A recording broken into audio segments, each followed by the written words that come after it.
साथियों सुबह का नमस्कार। और आइए हम आपको एक जोड़ते हैं बहुत ही सच्ची और अच्छी कहानी से। और मेरा दावा है अगर आप इस कहानी को सुनते हैं या अपने बच्चों को सुनाते हैं तो आपका जीवन सफल हो जाएगा। साथियों कहानी शुरू होती है नवादा डिस्ट्रिक्ट वारसलीगंज प्रखंड का एक छोटा सा सुंदर सा गांव खोजपुरा, जहां अवस्थित है प्राथमिक विद्यालय खोजपुरा, जो बिहार गवर्नमेंट द्वारा संचालित की जाती है। एज ए टीचर जब मैंने वहाँ पे ज्वाइन किया तो चूँकि हमें ट्रेनिंग में बताया गया था और हमें ये संस्कार मिले थे अपने गाँव के द्वारा, उसमें शिक्षक का जो डिफिनीशन है वो 3 शब्दों से बना है, शिक्षक। इसका एक बेहतरीन अर्थ होता है शिक्षक का कि शिष्ट स्वयं हो, दम रखता हो शिष्ट बनाने का, क्षय करता हो दानवता का, हद मानवता बिकसाने का, करता रहता कर्म निरंतर, छात्र हित सद जाने का, ऐसे ही जन को हक है भूतल पर शिक्षक कहलाने का। तो एक छोटे से कमरे का वो प्राथमिक विद्यालय, जहाँ बच्चे ज़्यादा थे पहले से और शिक्षक थे। मैं जब वहाँ गया तो मैंने कुछ बच्चों को पेड़ के नीचे लाया और खड़े होकर उन्हें पढ़ाने लगा। मेरी मेहनत को देखकर, मेरी लगन को देखकर, मेरी ईमानदारी और निष्ठा को देखकर वहाँ के शिक्षक एक दिन अपनी कहानी बताने लगे कि अनिल जी, मैं भी जब मैं ज्वाइन किया था इतनी ही ईमानदारी और मेहनत से पढ़ाता था। उनके द्वारा पढ़ाए गए बच्चे सरकारी सेवा में गए, अच्छे नागरिक हुए और उस टीचर की ख्याति दूर दूर तक थी। उस टीचर का सम्मान सारा गांव करता था, इसलिए क्योंकि वो शिक्षक अपने बच्चों से ज़्यादा स्कूल के बच्चों को प्यार करते थे, उनको पढ़ाते थे, ईमानदारी से पढ़ाते थे। वो चाहते थे कि उनके स्कूल के बच्चे जहाँ कहीं भी जाएं तो नाम हो उस स्कूल का, वहाँ के शिक्षकों का, क्योंकि शिक्षकों का जो पहचान होती है साथियों, वो बच्चों की सफलता से होती है। वो शिक्षक बहुत अच्छा से पढ़ा रहे थे, सारा गांव जानता था वो बहुत मेहनत करते हैं। धीरे धीरे उनकी ख्याति दूर दूर तक पहुंचने लगी, उनके पढ़ाए हुए बच्चे बहुत दूर दूर तक जाने लगे। लेकिन एक दिन कुछ ऐसा हुआ कि जैसे वक्त का पहिया रुक गया हो। जिसने भी सुना वो स्तब्ध रह गया। ऐसा क्या हुआ था इस स्कूल में? साथियों एक दिन की बात है कि जब वो शिक्षक पढ़ा रहे थे तो पढ़ाने के दौरान एक बच्चे को चांटा मारते हैं और वो चांटा बच्चे की नाक में लग जाती है, जिससे ब्लीडिंग होने लगती है, उसके कपड़े पे ब्लड गिर जाता है। किसी तरह से ये बात उनके गार्जियन तक पहुंचती है, उस बच्चे के गार्जियन तक। उस बच्चे का पिता जो किसान है, अपने खेत में हल जोत रहा है। उसे जब ये पता चलता है, वो जहाँ हल जोतता है तो बैल को हाँकने के लिए, बैल को कंट्रोल करने के लिए छोटा सा डंडा रहता है। वो डंडे को लेकर स्कूल में पहुंच जाता है और अपने जब जब बच्चे के कपड़े पे धब्बे देखते हैं खून के, तो अपना आपा खो देता है। और उस शिक्षक जो इतना सम्मानित शिक्षक है, उनको बहुत गाली गलौज करता है और 2-4 डंडे लगा देता है। वो शिक्षक स्तब्ध रह जाता है। तब तक गांव के काफ़ी लोग भी वहाँ पे आ जाते हैं, सारे लोग स्तब्ध रह जाते हैं। शिक्षक सोचते हैं कि मैं तो इन बच्चों को अपने बच्चों से ज़्यादा चाहता, मैंने तो बहुत मेहनत की है इनको पढ़ाने में, लेकिन आज मुझे क्या मिला? आज मुझे ये मार मिली, आज मुझे गाली मिली। तब वो चूँकि वो दूसरे गाँव में होते हैं, क्या कर सकते हैं? वो सिर्फ़ इतना ही कहते हैं उस गार्जियन से कि मैंने तो बहुत मेहनत से पढ़ाया है बच्चों को, अपने बच्चों से ज़्यादा प्यार दिया है इन लोगों को। अगर मैंने मेहनत से पढ़ाया होगा, ईमानदारी से हमने पढ़ाया होगा, तो जाओ मैं आज कहता हूँ कि तुम्हारा बच्चा अनपढ़ रह जाएगा।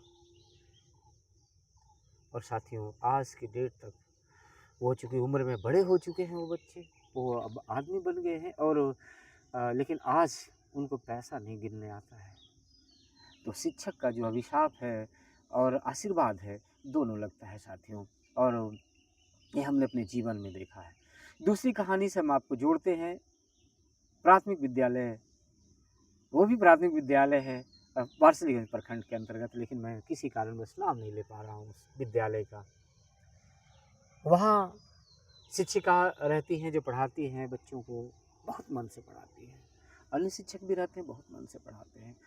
तब क्लास 6-7 में हम लोग पढ़ाई कर रहे होते हैं।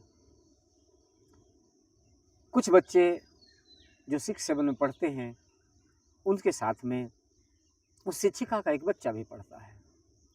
एक दिन की बात है, उन बच्चों में लड़ाई हो जाती है। आपस में गाली-गलौज, क्योंकि बच्चे हैं, आपस में गाली-गलौज भी होते हैं। उस शिक्षिका, जो सम्मानित शिक्षिका है, उनका बच्चा उनके पास जाता है और बोलता है कि इन बच्चों ने माँ हमें पीटा भी है और हमें गाली भी दी और आपके नाम को गाली दी है। शिक्षिका बुलाती है, उन लोग से पूछती है। चूँकि बच्चे संस्कारी होते हैं, उन्हीं शिक्षिका के पढ़ाए हुए होते हैं, झूठ नहीं बोल सकते। उन्होंने एक्सेप्ट किया कि हाँ मैम, हमने गाली दी है, हमसे गलती हुई है, हमको माफ़ कर दीजिए। लेकिन चूँकि शिक्षिका को बहुत बुरा लगता है, वो चूँकि बहुत मन से पढ़ाती है, तो दिल से आघात पहुँचता है कि मैं जिन बच्चों को इतनी मेहनत से पढ़ाती हूँ, वो बच्चे आज मुझे गाली दिए।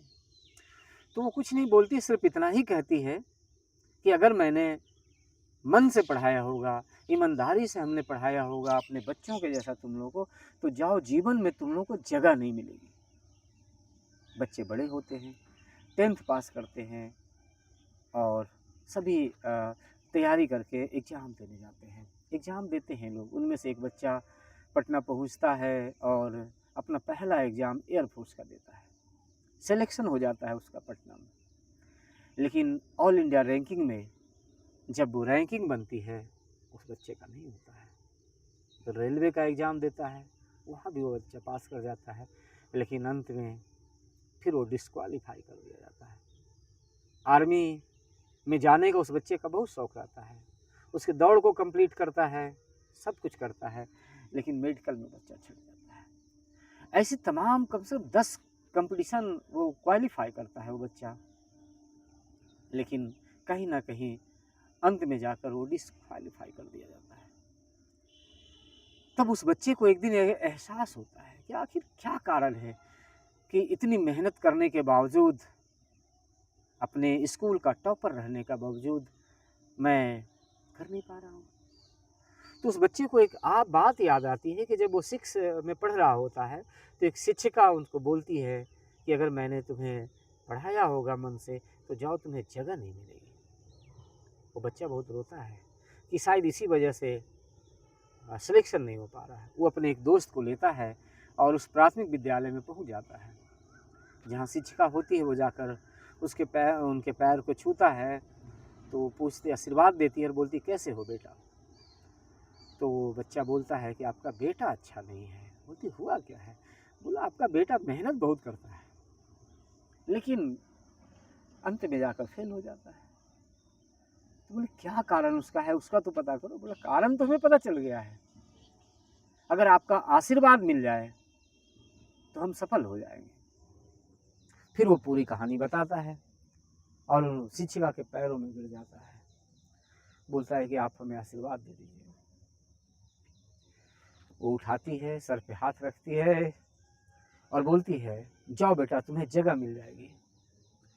वो बच्चा जाता है और प्रतिष्ठित सम्मानित सेंट्रल गवर्नमेंट का एक संगठन है, 42 सीटें होती है ऑल इंडिया में, और उस बच्चे का सिलेक्शन हो जाता है और आज वो बच्चा सरकारी सेवा में है। तो इस कहानी का मेरा बताने का तात्पर्य यह है साथियों, कि गुरु का जो आशीर्वाद है और जो अभिशाप है, वो निश्चित रूप से लगता है।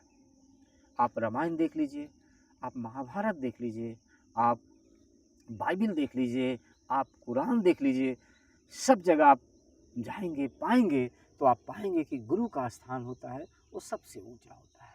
इसलिए अपने बच्चों में संस्कार जरूर डालें कि वो अपने गुरु का सम्मान करें। बहुत बहुत धन्यवाद।